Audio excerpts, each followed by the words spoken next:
ஜெபிப்போம். அன்பு இரக்கமுள்ள ஆண்டவரே, வல்லமை எங்கள் நடுவில் வெளிப்படட்டும். உம்முடைய வார்த்தைகளை எங்களுக்கு ஆசீர்வதியும். உம்முடைய தயவை எங்களுக்கு தாரும். நீர் எங்களோடு பேசுவீராக. நாங்கள் உம்முடைய சத்தத்தை கேட்கணும். ஆவியானவரே, நீர் கிரியை செய்யும். தேவ பிரசன்னத்தை உணர உதவி செய்யும். நீர் எங்களோடு பேசுகிற தேவன், பேசுங்கப்பா. உம்முடைய தயவு எங்களுக்கு கிடைக்கட்டும். இயேசு கிறிஸ்துவின் நாமத்தில் ஜெபிக்கிறோம் நல்ல பிதாவே, ஆமென். ஆமென். வெளிப்படுத்தின விசேஷம் 2ஆம் அதிகாரம் 7வது வசனம். ஆவியானவர் சபைகளுக்கு சொல்லுகிறதாவது, காதுள்ளவன் கேட்க கடவன். ஜெயங்கொள்ளுகிறவன் எவனோ அவன் தேவனுடைய பரதீசியத்தில் மத்தியில் இருக்கிற ஜீவ விருட்சத்தின் கனியை புசிக்க கொடுப்பேன் என்று எழுது. இங்கே ஜெயம் கொள்ளுகிறவன் என்று நாம் பார்க்க முடியும். இயேசுவை தேவனுடைய குமாரன் என்று விசுவாசிக்கிறவனை அன்றி உலகத்தை ஜெயிக்கிறவன் யார்? ஆண்டவராகிய இயேசுவை விசுவாசிக்கிற யாரானாலும் அவங்க தான் உலகத்தை ஜெயிக்க முடியும். அவர் தான் என் பாவத்துக்கு பரிகாரி. அவர் மூலம்தான் எனக்கு ரட்சிப்பு. வானத்தின் கீழே பூமிக்கு மேலே அவருடைய நாமமே அல்லாமல் வேறொரு நாமம் கட்டளையிடப்படவே இல்லை. வேறு எந்த வழியும் இல்லை, எந்த மார்க்கமும் இல்லை. ஒரே வழி, நானே வழியும் சத்தியமும் ஜீவனுமாயிருக்கிறேன், என்னை அல்லாமல் ஒருவனும் பிதாவினிடத்தில் வரான் என்று வாக்கு பண்ணின தேவன். அந்த ஆண்டவர் வெளியரங்கமாக சொல்லுகிற ஒரு காரியம், ஜெயம் கொள்ளுகிறவன், இயேசுவின் இரத்தத்தினால ஜெயிக்கிறவன். இந்த உலகமும் உலகத்தின் மனிதர்கள் எல்லாரும் இந்த உலகத்தில் இருக்கக்கூடிய வார்த்தையினால், சிந்தனையினால், செயலினால் வருகிற எல்லா பாவத்துக்கும் அவங்க அடிக்ட் ஆகிட்டே இருக்கிறாங்க. ஆனால் இயேசுவை விசுவாசித்து இந்த உலகத்தில் இருக்கிற இந்த காரியமெல்லாம் பாவம், இவைகளிலிருந்து நான் விடுதலை அடையணும்னு வேதத்தை வாசித்து ஜெபித்து தேவனோடு நடந்து பாவத்தை வெறுத்து தேவனோடு நடக்கிற உன்னத அனுபவத்தோடு ஏனோக்கை போல தேவனோடு சஞ்சரித்து வாழுகிற ஒரு வாழ்வு பெரிய ஆசீர்வாதம். அப்படிப்பட்ட மனிதர்கள் தான் ஜெயம் கொள்ளுகிறவன். அவனுக்கு தேவனுடைய பரதீசு மத்தியில் இருக்கிற ஜீவ விருட்சத்தின் கனியை புசிக்க கொடுப்பேன். பாரடைஸ் அது ஒரு இளைப்பாறுதலின் ஸ்தலம். மரணத்துக்கு பிறகு அதை ஆபிரகாமின் மடி அப்படின்னு நம்ம பார்க்க முடியும். லாசருவை ஆபிரகாமின் மடியாக சித்தரிக்கப்பட்ட அந்த இடம், நரகம் ஐஸ்வர்யவான் இருந்த இடம். அங்கே ஆண்டவர் ஒரு விருட்சத்தின் கனியை வச்சிருக்கிறாராம். என்ன விருட்சம்? ஜீவ விருட்சம். இந்த ஜீவ விருட்சத்தை புசிக்கிறவன் சாவது இல்லை. அப்போ பாரதீசில் போனால் அங்கே ஜெயங்கொள்ளுகிறவன் தான் அங்கே போக முடியும். மரணத்துக்கு பிறகு ஒரு மனிதனுடைய ஆன்மா எடுத்துக்கொள்ளப்பட்டு பாரதீசில் போகும். ஆண்டவர் சொன்னார் கல்வனிடத்தில், நீ இன்றைக்கு என்னுடன் கூட பாரதீசில் இருப்பாய். அது பூந்தோட்டம், அது ரொம்ப அமைதலான இடம், அங்கு ஒரு ஆறுதலின் இடம், தேவன் வச்சிருக்கிற ரெஸ்ட் பிளேஸ். அந்த மாதிரி உள்ள ஒரு பாரதீஸ், அந்த அமைதியின் இடத்துக்கு ஆண்டவர் நம்முடைய ஆன்மாவை கொண்டு போவார். அந்த இடத்துல ஒரு கனி இருக்கிறது, ஜீவ விருட்சம். பாவம் செய்த ஆதாம் ஏவாளை துரத்தி விட்டார். ஜீவ விருட்சத்தின் கனி அவங்களுக்கு கொடுக்கப்படலை. இந்த உலகத்தில் இயேசுவின் இரத்தத்தினால் கழுவப்பட்டு அவருக்கு பயந்து வாழ்ந்தா அந்த ஜீவ விருட்சத்தின் கனி நமக்கு கிடைக்கும். அது யாருக்கு? ஜெயம் கொள்ளுகிறவன். உலகத்தை, மாமிசத்தை, பிசாசை ஜெயிக்கும் அதிகாரம் தேவ பிள்ளைகளுக்கு உண்டு. அவங்களுக்கு ஆண்டவர் வச்சிருக்கிற ஒரு மேன்மை, பரதீசின் மத்தியில் இருக்கிற ஜீவ விருட்சத்தின் கனியை புசிக்க கொடுப்பேன் என்று எழுது. இப்போ நீங்கள் இந்த உலகத்தை, மாமிசத்தை, பிசாசை ஜெயிச்சு ஆண்டவர் பிள்ளைகளாக பரீட்சை நிறைய வரும். அப்போ தான் பாஸ் ஆகி போகிற மாதிரி ஆவிக்குரிய வாழ்க்கையில் நிறைய பரீட்சைகள், தேர்வுகள், நிறைய போராட்டங்கள், நிறைய சோதனைகள், பாடுகள் வரும். அதெல்லாம் ஜெபம் பண்ணி வேதத்தை வாசித்து ஆண்டவரை சார்ந்து நின்று பாவத்தை, உலகத்தை, மாமிசத்தை எல்லாம் ஜெயிச்சு போகும் பொழுது தேவன் முதலாவது வைத்திருக்கிற ஒரு காரியம், பரதீசில் இருக்கிற ஜீவ விருட்சத்தின் கனி, பாரடைஸ். அந்த பாரடைஸுக்கு நம்ம போகணும், அங்கே இருக்கிற ஜீவ விருட்சத்தின் கனியை புசிக்கணும். ரெண்டாவது ஒரு காரியத்தை சொல்லுகிறார், அதே அதிகாரம் 11வது வசனத்தில். ஆவியானவர் சபைகளுக்கு சொல்லுகிறது, காதுள்ளவன் கேட்க கடவன். ஜெயம் கொள்ளுகிறவன் 2ஆம் மரணத்தினால் சேதப்படுவதில்லை என்று எழுது. ஜெயம் கொள்ளுகிறவன் ஒரு தரம் பிறப்பதும் பின்பு மரிப்பதும் பின்பு நியாய தீர்ப்பு அடைவதும். இந்த உலகத்தில் பிறக்கிற ஒரு மனுஷனுக்கு அவன் மறுபடி பிறந்தா அவனுக்கு 2ஆம் மரணம் அவனை சேதப்படுத்தாது. மறுபடி பிறக்கலைன்னா தேவனுடைய ராஜ்யத்தை காணவே முடியாதுன்னு ஆண்டவர் நிக்கோதேமுக்கு சொல்லுவார். நீ ஜலத்தினாலும் ஆவியினாலும் பிறக்கலைன்னு சொன்னால் நீ பரலோகத்துக்கு போக முடியாது. நீ ஞானஸ்நானம் எடுக்கணும், மூழ்கி ஞானஸ்நானம் எடுக்கணும். நீ தேவனுடைய வார்த்தையின்படி கீழ்ப்படிந்து அவருடைய ஆவியானவரை நீ பெற்றுக்கொள்ளணும், இல்லை நாங்கள் பார்க்கவே முடியாதுன்னு சொன்னார். இந்த வசனம் சொல்லுகிறது, ஜெயம் கொள்ளுகிறவன் 2ஆம் மரணம் அவனை சேதப்படுத்தாது.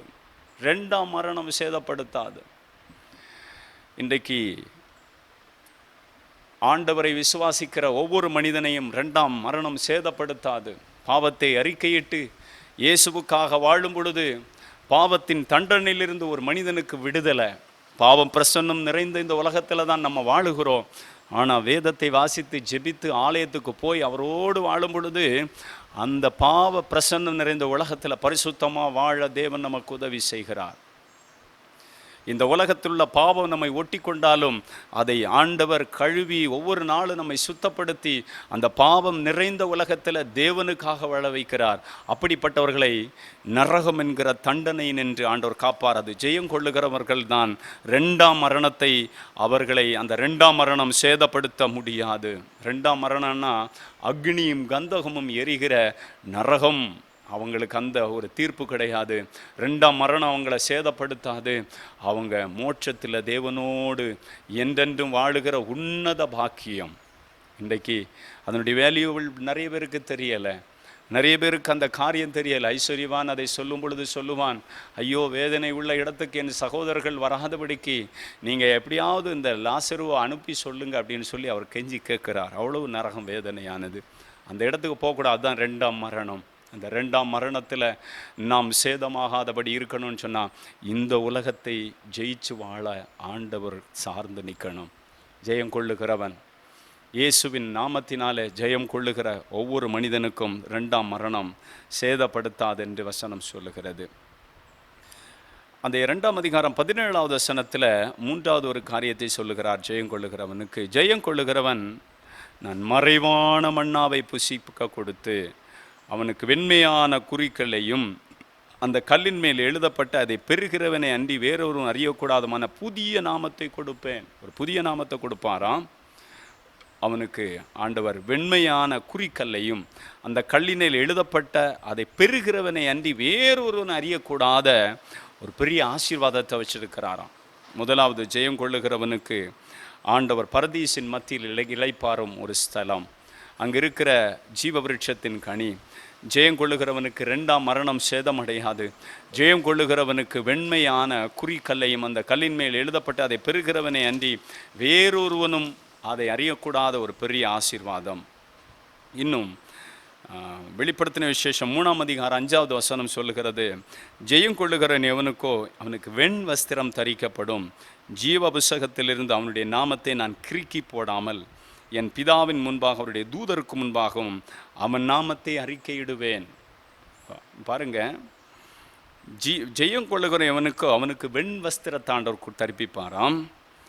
ஜீவ புஸ்தகத்திலிருந்து அவனுடைய நாமத்தை கிறுக்கி போடாமல். ஜீவ புஸ்தகத்தில் அந்த பேர் எழுதப்பட்டிருக்கும், அதை நான் கிறுக்கி போட மாட்டேன், வெட்ட மாட்டேன். பேர் எழுத பிறகு அது வெட்டப்படுமா அப்படின்னு சொல்லி நிறைய பேருக்கு ஒரு கேள்வி. மோசே ஆண்டவர்கிட்ட சொல்லும் பொழுது, ஆண்டவரே ஜீவ புஸ்தகத்திலிருந்து என் பேரை கிறுக்கி போட ஆண்டவரேன்னு சொல்லும் பொழுது ஆண்டவர் சொல்லுவார், பாவம் செய்தவனை ஆனால் அவன் பேரை தான் ஜீவ புஸ்தகத்தில் நான் கிறுக்கி போடுவேனே அல்லாமல் நான் கிறுக்கி போட மாட்டேன்னு ஆண்டவர் சொல்லுவார். அப்போது பேர் எழுதப்பட்ட பிறகும் ஜெயங்கொள்ளுகிற ஒரு வாழ்க்கை வாழாமல் தான் விட்டு வந்த பாவத்தை மறுபடியும் செய்து தேவனை விட்டு தூரமாக போனால் ஜீவ புஸ்தகத்தில் இருக்கிற பேரை கிறுக்கி போடுவார். அதனால் ஒவ்வொரு நாளும் ஜெயம் பெறணும். உலகத்தை, மாமிசத்தை, பிசாசை ஜெயிக்க தேவனோடு வேதத்தை வாசித்து ஜெபித்து ஆலயத்துக்கு போய் தேவனோடு சார்ந்து வாழணும். நான் எப்படி வேணாலும் ஒரு நாள் ரட்சிக்கப்பட்டால் போதும், அப்புறம் நான் எப்படி வாழ்ந்தாலும் பரலோகம் போயிடுவேன்னு சொல்கிற காரியம் அல்ல. நிறைய பேர் இப்படிப்பட்ட போதனைகளை கேட்டு ஏமாந்து போயிட்டுருக்கிறாங்க. தேவ பிள்ளைகளே, வேதம் சொல்லுகிறது, ஜெயம் கொள்ளுகிறவனுக்கு வெண்வஸ்திரம் தரிக்கப்படும். ஜீவ புஸ்தகத்தில் அவனுடைய நாமத்தை நான் கிறுக்கி போடாமல் என் பிதா முன்பாக அவருடைய தூதர்களுக்கு முன்பாக அவன் நாமத்தை அறிக்கையிடுவேன். பேர் அங்கே சொல்லப்படணுமா, அங்கே அறிக்கையிடப்படணுமா? இந்த உலகத்தில் நம்ம ஜெயிச்சு வாழணும். இயேசுவை தேவனுடைய குமாரன் என்று விசுவாசித்து அவருடைய இரத்தத்தினால் கழுவப்பட்டு அவருடைய ஆவியை பெற்று அவரோடு சார்ந்து வாழுகிற உன்னத வாழ்க்கை தான் நம்ம ஜெயத்துக்குள்ளே கொண்டு நடத்தும். அந்த 3ஆம் அதிகாரம் 12வது வசனம், ஜெயம் கொள்ளுகிறவனோ அவன் என் தேவனுடைய ஆலயத்தில் தூணாக்குவேன், அது நின்று அவன் ஒரு காலும் நீங்குவதில்லை.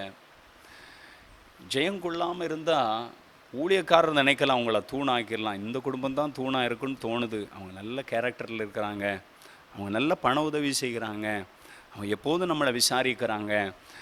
என்ன தான் இருந்தாலும் உங்கள் தனிப்பட்ட வாழ்க்கையில் நீங்கள் ஜெயம் பெற்று ஆண்டவருடைய பரிசுத்த பாதையில், நீதியின் பாதையில், ஜெப வாழ்க்கையில், தேவனுடைய ஊழியத்தின் காரியங்களில் நீங்கள் உண்மையாக எங்கோ ஒரு இடத்துல நீங்கள் ஜெயம் பெறாமல் இருந்தால் நீங்கள் ஆலயத்தில் தூணாக நிற்க முடியாது, இல்லை சாஞ்சு போயிடும். நீங்கள் தூணாக இருக்கணும்னு சொன்னால் உங்கள் வாழ்க்கை ஜெயமாக இருக்கணும். அப்போ தான் நீங்கள் சர்ச்சுக்கு ஒரு பில்லராக கர்த்தர் உங்களை பயன்படுத்துவார். நீங்கள் சபைக்கு தூணாக மாறணும்னு சொன்னால் நீங்கள் ஜெயம் கொள்ளணும். இல்லைன்னா நான் தூணாக இருப்பேன் நீங்கள் சொன்னால் நீங்கள் இருக்கவே முடியாது. நீங்கள் தூண் அல்ல. ஆண்டவர் சொல்கிறார், என்னோடு இராதவன் சிதறடிப்பை தான் கொண்டுருவான். ஆண்டவரோடு நீங்கள் இருந்தால் தான் ஆத்துமாக்கள் சேர்க்கப்படும். நீங்கள் ஆண்டவரோடு ஜபத்தில், தேவனோடு, ஆண்டவரோடு, அவருடைய வேத வசன தியானத்தில் அவரோடு நீங்கள் எவ்வளோ நேரம் அமைதியாக அமர்ந்திருந்து, நானே தேவன் என்று அறிந்து கொள்ளுங்கள், ஜாதிகளுக்குள் உயர்ந்திருப்பேன், ஜனங்கள் பாஷைக்காரர்களுக்கு உயர்ந்த தேவனை நீங்கள் தியானித்து அவருடைய சுபாவம் உங்களுக்குள்ள, அவருடைய கேரக்டர் உங்களுக்குள்ள, அவருடைய பரிசுத்தம் உங்களுக்குள்ள நீங்கள் வர வர நீங்கள் தான் அந்த ஆலயத்தில் தூணாக மாற முடியுமே தவிர, நீங்கள் ஆண்டவர் விட்டு எந்த அளவுக்கு வெளியரங்கமாக ஜெபிக்கலாம், செயல்படலாம், ஆனால் நீங்கள் அந்தரங்கமாக தேவனோடு நேரம் செலவு பண்ணலைன்னா உங்கள் மூலம் ஆத்துமாக்கள் வெளியே ஓடிடும், சபையை விட்டு ஓடிடும். நீங்கள் விசுவாசியாக இருக்கலாம், ஊழியக்காரராக இருக்கலாம், யாரானாலும் சரி, நீங்கள் தேவனோடு இருக்க ஜனங்கள் ஆண்டவர் பக்கம் சேர்க்கப்படுவாங்க. ஆண்டவரோடு நீங்கள் இல்லாமல் அந்த நேரங்கள், ஆண்டவரோடு இருக்கிற நேரங்கள் குறைய நீங்கள் ஜெயம் கொள்ளாமல் இருக்க நீங்கள் ஆலயத்தில் தூணாக இருக்கவே முடியாது. ஒருவேளை நம்ம நினைக்கலாம், நான் தான் இந்த ஆலயத்தில் தூணாக இருக்கணும்னு நான் விரும்புகிறேன். ஒருவேளை ஊழியக்காரங்க நினைக்கலாம், இந்த குடும்பம்தான் தூணாக இருக்கும் அப்படின்னு சொல்லி. முடியவே முடியாது. வேதம் சொல்லுகிறது, ஜெயம் கொள்ளுகிறவனை நான் என் ஆலயத்தின் தூணாக்குவேன். அவனை ஆண்டவர் தூணாக மாற்றுவார். ஜெயம் கொள்ளுகிறவன் எவனோ என் தேவனுடைய ஆலயத்தில் தூணாக்குவேன், அது நின்று அவன் ஒரு காலும் நீங்குவதில்லை. என் தேவனுடைய நாமத்தையும் என் தேவனால் பரலோகத்தில் இறங்கி வருகிற புதிய எருசலேமின் ஆகிய என் தேவனுடைய நகரத்தின் நாமத்தையும் என் புதிய நாமத்தையும் அவன் மேல் எழுதுவேன். எவ்வளோ பெரிய ஆசீர்வாதம். இன்னைக்கு ஒரு காலங்களில் ஆலயத்தில் தூணா நின்ன குடும்பங்கள் எல்லாம் சின்ன சின்ன விஷயத்துக்கு இடம் கொடுத்து, அதான் பைபிள் சொல்லுது, பிசாசுக்கு இடம் கொடாதிருங்கள். ஏதோ ஒரு பதவிக்காக, ஏதோ ஒரு பட்டத்துக்காக, ஏதோ ஒரு பேருக்காக, ஏதோ ஒரு புகழுக்காக, ஏதோ ஒரு சின்ன காரியத்துக்காக ஆண்டவரை விட்டு, ஆண்டவருடைய ஊழியங்களை விட்டு அப்படி நழுவி போகிறாங்க. அப்படியே தூணெல்லாம் சாஞ்சி போகிறது. தூணாக நின்ற ஒரு காலத்தில் இந்த ஆலயத்தில் ரொம்ப தூணாக நின்ன குடும்பங்கள் அப்படின்னு சொல்லுவாங்க. தேவ பிள்ளைகளே, நம்ம அதில் நிலைத்து தூணாக இன்னும் நிற்கணும்னு சொன்னால், நீங்கள் உங்கள் தனிப்பட்ட வாழ்க்கை எந்த அளவுக்கு தேவனோடு நீங்கள் இருக்கிறீங்களோ அந்த அளவுக்கு உங்கள் தூண் ஸ்ட்ராங்காக இருக்கும். ஆண்டவர் அதன் மேலே அவருடைய பேரை எழுதுவார். நீங்கள் அதிலிருந்து ஒரு காலம் நீங்க முடியாது. அந்த அளவுக்கு ஆண்டவர் ஸ்ட்ராங் படுத்திடுவார். ஆனால் நீங்கள் உலகத்துக்கு, பிசாசுக்கு, பணத்துக்கு, பேருக்கு, புகழுக்கு, ஆண்டவருடைய காரியத்தை விட்டு நீங்கள் வேறு திசையாக நீங்கள் திரும்பி போனீங்கன்னு சொன்னால் உங்களால் அந்த இடத்துல தூணாக நிற்கவே முடியாது. நாம் தேவனுடைய ஆலயத்தில் தூணாக இருக்கணும்னு ஆண்டவர் விரும்புகிறார். இந்த கடைசி காலத்தில் வாழுகிற நாம் ஆண்டவருக்காக, சுவிசேஷத்துக்காக, தேவனுடைய ராஜ்யத்துக்காக நம்ம ஜெயம் கொண்டு தேவனுடைய ஆலயத்தில் நல்ல ஒரு தூணாக நின்று ஆலயத்தில் செயல்படணும். ஆலயத்தின் காரியத்தில், தேவனுடைய ஊழியத்தின் காரியத்தில், மிஷினரி ஊழியத்தின் பாதைகளில் நம்ம நின்று செயல்படணும். இன்றைக்கி நம்ம இடம் எல்லாம் சபைகள், ஊழியங்கள், ஆராதனைகள், எங்கு திரும்ப திசையெல்லாம் ஊழியக்காரர்கள். வட இந்தியாக்களில் கிராமங்களை போய் பார்த்தா எவ்வளோ ஜனங்கள் தாகத்தோடு இருக்கு. அவங்களுக்கு நல்ல ஒரு ஊழியக்காரங்க கிடையாது, கட்டிடம் கிடையாது. வீடுகளில் எவ்வளோ வாஞ்சியாக ஆராதிக்கிறாங்க. அவங்க வந்து பாடினா அந்த பாடல் அவ்வளோ இனிமையாக பாடுறாங்க. மக்களுக்கு ஆண்டவர் பேரில் ஒரு தாகம். அந்த ஜனங்கள் அவ்வளோ வாஞ்சியாக இருக்கிறாங்க. அவ்வளோ பெரிய மக்களுக்கு கிடைக்காத ஒரு பாக்கியம் நம்முடைய தமிழ்நாட்டுக்கு, நம்ம திருநெல்வேலி மாவட்டத்துக்கு, கன்னியாகுமரி, தூத்துக்குடி, சென்னை, நம்முடைய மாவட்டங்களுக்கெல்லாம் கிடச்சிருக்கு. இந்த பெரிய பாக்கியத்தை பெற்றிருக்கிற நம்ம தேவனுடைய ஆலயத்தில் தூணாக நிற்கணும். நிறைய தூண்கள் சரிந்து போகிறது, நிறைய தூண்கள் சாஞ்சி போகிறது. தேவனை விட்டு அந்த தூண்கள் சரிந்து விழுந்து கொண்டிருக்கிறது. பயனில்லாமல் போகிறது. கவனமாக இருக்கணும். நம்ம ஒவ்வொரு நாளும் தேவனோடு இல்லைன்னா நம்ம மூலம் சபைகள் உடைக்கப்பட்டு போய்விடும், நம்ம மூலம் ஊழியங்கள் நொறுங்கி போய்விடும், சாத்தான் நம்மை பயன்படுத்தி விடுவான். நம்ம ஜெயம் கொள்ளுகிற அந்த இடத்திலே நிற்கணும், ஜெயிச்சு கொண்டே இருக்கணும். உலகத்தை, மாமிசத்தை, பிசாசை. தேவ பிள்ளைகளே, அந்த 3ஆம் அதிகாரம் 6வது வசனம் சொல்லுகிறது, நான் ஜெயம் கொண்டு என் பிதாவினுடைய சிங்காசனத்தின் மேல் அவரோடு கூட உட்கார்ந்திருந்தது போல ஜெயங்கொள்ளுகிறன் எவனோ அவனும் என்னுடைய சிங்காசனத்தின் மேல் உட்கார்ந்திருக்கும்படி அருள் செய்வேன். ஆண்டவருடைய சிங்காசனத்தின் மேலே உட்கார்ந்திருக்கும் ஒரு பெரிய பாக்கியம், தேவனுடைய சிங்காசனத்தில் வீற்றிருக்கிற ஒரு பெரிய ஆசீர்வாதம். அந்த வசனம் தெளிவாக சொல்லுகிறது, என் பிதாவினுடைய சிங்காசனத்தின் மேல் அவரோடு கூட உட்கார்ந்தது போல ஜெயங்கொள்ளுகிறன் எவனோ அவன் என்னுடைய சிங்காசனத்தின் மேல் என்னோடு கூட உட்கார்ந்திருக்கும்படி அருள் செய்வேன். ஆண்டவர் கூட. இந்த உலகத்தின் பிரதமரை இந்தியா மட்டும்தான் பார்க்கும், அமெரிக்காவின் பிரசிடெண்ட் ஏதோ நியூஸில் ஒரு நாள் பார்ப்பேங்க. ஆனால் இந்த உலகத்தில் ஜெயம் பெற்று ஆண்டவருக்காக வாழ்ந்தவங்களை உலகமே ஒரு நாள் பார்க்கும். அவங்க தேவனுடைய அவருடைய சிங்காசனத்தில் அவரோடு கூட உட்கார்ந்திருக்கும் ஒரு பெரிய அருள் செய்யும் பாக்கியம். அந்த பாக்கியம் வேறு யாருக்கும் கிடைக்காது. ஜெயம் கொண்டு வாழுகிற ஒவ்வொரு மனிதனுக்கும் ஆண்டவர் கொடுப்பார். அன்னைக்கு தான் தெரியும் இந்த உலகத்தில் யார் ஆண்டவருக்காக வாழ்ந்து ஜெயம் எடுத்தவர்கள், உண்மையாகவே இந்த உலகத்தில் தேவனுக்காக வைராக்கியமாய் நின்றவர்கள். வார்த்தையில் பேசலாம், செயலில் செய்யலாம், எல்லாம் காண்பிக்கலாம். ஆண்டோடைய வசனம் சொல்லுகிறது, அவனுடைய வேலைப்பாடு அந்நாளில் வெளிப்படும். தேவனிடத்திலிருந்து ஒரு அக்னி வந்து பரிசோதிக்கும். அவன் கட்டினது எப்படிப்பட்டது, அவன் ஆலயத்தில் செய்த காரியம் எப்படிப்பட்டது. அந்த அக்னி பரிசோதிக்கும் பொழுது மரத்தினால் செய்ததும் வைக்கோலினால் செய்ததும் பலதரப்பட்ட காரியத்தினால் செய்ததெல்லாம் அப்படியே எரிஞ்சு போயிடும். ஆனால் ஆண்டவருக்காக உண்மையானா அது தங்கமாக ஜொலிக்கும். தேவ பிள்ளைகளே, ஜெயம் கொள்ளுகிறவனுக்கு ஆண்டவர் பெரிய ஆசீர்வாதத்தை வச்சிருக்கிறார். இயேசுவை தேவனுடைய குமாரன் என்று விசுவாசிக்கிறவனை அன்றி இந்த உலகத்தில் வேறு யாரும் உலகத்தை ஜெயித்தவங்க கிடையாது. எல்லாரும் உலகத்துக்கு அடிமை, பணத்துக்கு அடிமை, இச்சைகளுக்கு அடிமை, பாவத்துக்கு, சிற்றின்பத்துக்கு. இந்த உலகத்தில் எத்தனையோ விதமான காரியத்தை முன்ன வச்சு ஆசை காட்டி மோசம் போக்குகிற பிசாசின் கிரியைகளுக்கு அடிமை. ஆண்டவரை சார்ந்து அவரோடு நெருங்கி வாழுகிற மனுஷனுக்கு இந்த உலகம் குப்பையாகவும் துச்சமாகவும் ஆண்டவர் அவனுக்கு காண்பித்து விடுவார். அவன் தேவனோடு நடப்பான். அவனுக்கு உன்னதமான அனுபவங்களை ஆண்டவர் கற்றுக் கொடுப்பார். நம் பூமிக்குரியவைகள் அல்ல, மேலானதை தேடணும்னு வசனம் சொல்லுகிறது. தேவனுடைய வலது பிரசத்தில் அவரோடு உட்காரும் அந்த இடத்தை குறித்த ஒரு சிந்தை நமக்கு வேணும். ஆவியானவரால் ஆவிக்குரிய அனுபவங்களுக்குள்ள நம்ம வளரணும்னு முயற்சி பண்ணணும்.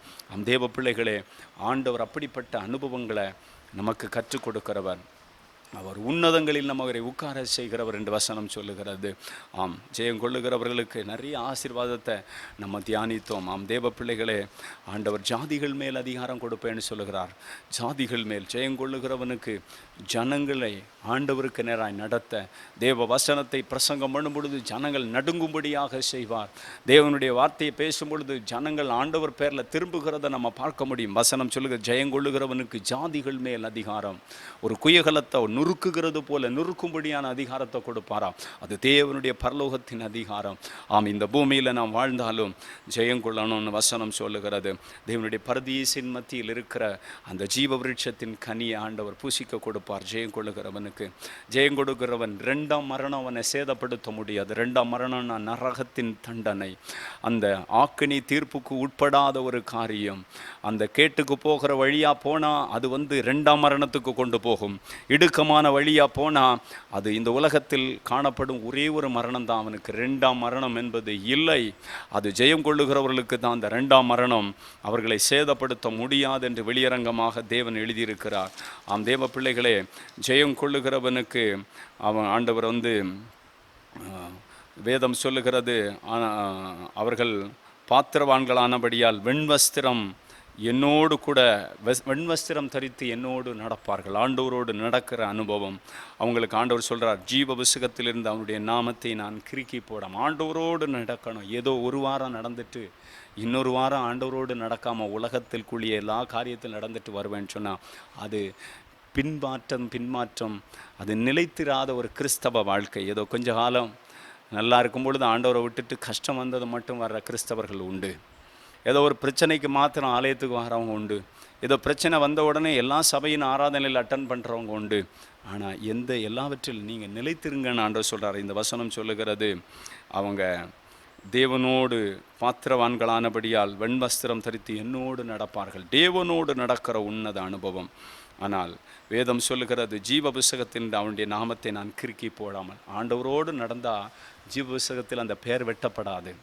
ஆண்டவரோடு நடக்காமல் உலகத்தில் மறுபடியும் போய் வாழ்ந்தா ஜீவ புஸ்தகத்தில் நம்முடைய பெயர் வெட்டப்பட்டு போய்விடும். அதில் நம்ம கவனமாக இருக்கணும்.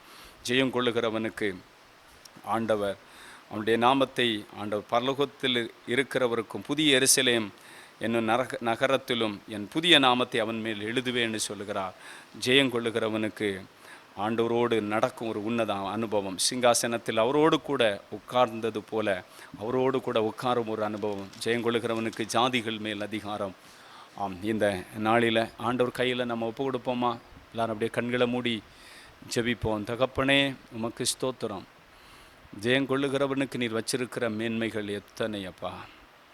இன்றைக்கி உலகத்தை என்னால் ஜெயிக்க முடியலை. உலகத்துக்கு நான் அடிமையாக இருக்கிறேன், பாவத்துக்கு அடிமையாக இருக்கிறேன், பிசாசுகளுக்கு அடிமையாக இருக்கிறேன், உலகத்தின் இச்சைகளுக்கு அடிமையாக இருக்கிறேன். ஒரு காலத்தில் நான் ஜெயமெடுத்தேன், இன்றைக்கி என்னால் ஜெயமெடுக்க முடியலை. அவைகளின் மேல் ஜெயமெடுக்கிறது என்று கண்ணீரோடு இந்த வார்த்தையை கேட்டுட்ருக்கிற பிள்ளைங்க, பரதீசின் மத்தியில் இருக்கிற அந்த ஜீவருட்சத்தின் கனியை ருசிக்கத்தக்க ஒரு ஜெயத்தை தாங்க. ஜீவ புஸ்தகத்திலிருந்து பெயர் வெட்டி போடாத ஒரு உன்னத அனுபவத்தை தாங்க ஆண்டவரே. ஆலயத்தில் தூணாக நிற்கிற உன்னத அனுபவங்களை தாருங்க ஆண்டவரே. நிறைய தூண்கள் இன்றைய காலத்தில் சாய்ந்து போய் கொண்டிருக்கிறது. எசப்பா, நான் சாய்ந்து போன தூணாக இன்றைக்கி இருந்துட்டு இருக்கிறேன். வெளியே யாருக்கும் தெரியாவிட்டாலும் என் வாழ்க்கை உமக்கு தெரியும்னு சொல்லி ஜெபிக்கிற பிள்ளைகளை கண்ணோக்கி பாரும். இன்றைக்கே அவர்களுக்கு ஒரு டெலிவரன்ஸ் வருவதாக, அவர்கள் ஜெயம் கொண்டு ஆண்டவரே ஜாதிகள் மேல் அவர்களுக்கு அதிகாரம் வருவதாக. ஆண்டவரே பயன்படுத்தும் மறைவான ஆண்டவரே அப்பா, குறிக்கல்லை கொடுக்கிற தேவன், ஜாதிகள் மேல் அதிகாரம் கொடுக்கிற தேவன். ஆண்டவரே உம்முடைய கிருபையை தாரும். ஹாலே லூயா, ஹாலே லூயா. ஜெயம் கொடுக்கும் தேவனுக்கு ஸ்தோத்திரம்னு சொல்லுங்க. ஹாலே லூயா. இயேசுவின் ரத்தத்தை தழித்து ஜெபிக்கிறோம். இப்பொழுதே ஜெயம் கொள்ள முடியாதபடிக்கு ஆண்டவரே விழுந்து கிடக்கிற ஒவ்வொரு குடும்பங்களும் இப்பொழுது இயேசுவின் நாமத்தினால விடுதலை அடைவார்களாக, தேறுதல் அடைவார்களாக, அற்புதங்களை பெற்றுக்கொள்வார்களாக, சமாதானத்தை பெற்றுக்கொள்வார்களாக, ஆசீர்வாதத்தை பெற்றுக்கொள்வாராக, விடுதலையை பெற்றுக்கொள்வார்களாக. தேவனுடைய அக்னி அவர்கள் மேல் வருவதாக, தேவ பிரசன்னம் அவர்கள் மேல் இறங்குவதாக. கண்ணீர்கள் கழிப்பாய் மாறட்டும், துக்கங்கள் சந்தோஷமாய் மாறட்டும். இப்பொழுது நீங்கள் ஜெபிக்க உங்களுக்கு ஒரு ஜெயத்தாண்டர் கொடுப்பார். நீங்கள் எந்த நிலைமையில் இருந்தாலும் உங்களை தூக்கி நிறுத்தும்படி அவருடைய வல்லமை பெரிதானது. அவரை நோக்கி கூப்பிடும் பொழுது உங்கள் வாழ்க்கை மாறும். ஸ்தோத்திரம். வியாதியோடு இருக்கலாம், ஜெபம் பண்ணுங்க. இயேசுவின் நாமத்தில் வியாதிகளை மாற்றுகிற தேவன் கிரியை செய்வீராக. கண்ணீரோடு இருக்கிறவருடைய கண்ணீரை துடைப்பீராக, காயங்களை கட்டுவீராக, பிரிவினைகள் மாறுவதாக, அந்தகார மந்திர தந்திரத்தின் கிரியைகள் குடும்பங்களில் அழிக்கப்படுவதாக, கணவன் மனைவி பிள்ளைகள் பெற்றோருக்கிடையே போராடுகிற வல்லமைகள் குடும்பங்களை விட்டு விலகுவதாக. கல்வாரி ரத்தத்தை தழித்து ஜெபிக்கிறேன். ஹாலே லூயா. படிக்கிற பிள்ளைகளுக்கு விடுமுறை காலங்களில் நம்முடைய கிருபை, அவர்களுடைய எதிர்காலங்கள் ஆசீர்வாதமாக, அவருடைய எதிர்கால படிப்புகள் ஆசீர்வாதமாக, கையின் பிரயாசங்களில் ஆசீர்வாதங்கள் உண்டாவதாக. இயேசுவின் ரத்தத்தினால் ஜெயமெடுக்கிறோம். சகல கட்டுகள் அறுக்கப்பட்டு போகட்டும். பரிசுத்த ஆவியானவருடைய கைகளில் விட்டு தருகிறோம். தகப்பனே, நீர் ஆசீர்வதியும். ஹாலே லூயா. நிறைய ஆண்டவருக்காக, ஆண்டவரே ஜாதிகள் மேல் அதிகாரம் பெற்றவர்களாக, நிறைய தேவ ஊழியக்காரர்களாக, ஊழியக்காரிகளாக நிறைய பேரை எழுப்புங்க ஆண்டவரை. தொடுங்க, அவங்களோட பேசுங்க. அறுப்பு மிகுதி, வேலையால் கொஞ்சம், எஜமானை பார்த்து நாங்கள் வேண்டுதல் செய்கிறோம். ஜாதிகள் மேல் அதிகாரத்தை கொடுக்கிறவர், ஆண்டவரே பாஷைக்காரர்கள் மேல் அதிகாரத்தை கொடுக்கிறவர். அதிகாரம் பெற்ற ஒரு தலைமுறை எழும்பட்டும் இயேசுவுக்காக. இந்த வேளையில் எழும்பட்டும் இயேசுவுக்காக. தேவ மகிமை எப்படிப்பட்ட தலைமுறைகள் மேல் ஊற்றப்படுகிறவர்கள் உணர்வார்களாக.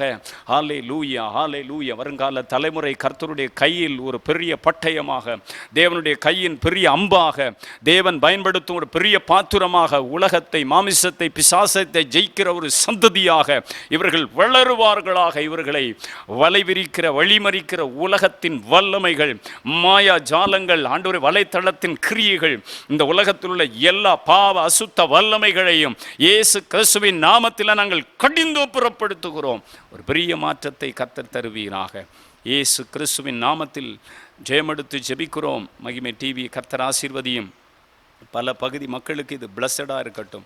உங்கள் குடும்பத்தை, பிரதரை உங்கள் கரம் மூடட்டும். இந்த நிகழ்ச்சியை ஸ்பான்சர் பண்ணுற குடும்பம் இயேசு கிறிஸ்துவின் நாமத்தில் ஆசீர்வதிக்கப்படட்டும். கர்த்தர் கரத்தில் ஒப்பு கொடுக்குறோம். பிரயோஜனமான நாங்கள் கடமையை மாத்திரம் செய்த எல்லா புகழ் உமக்குரியது. இயேசுவின் நாமத்தில் பிதாவே, ஆமென்.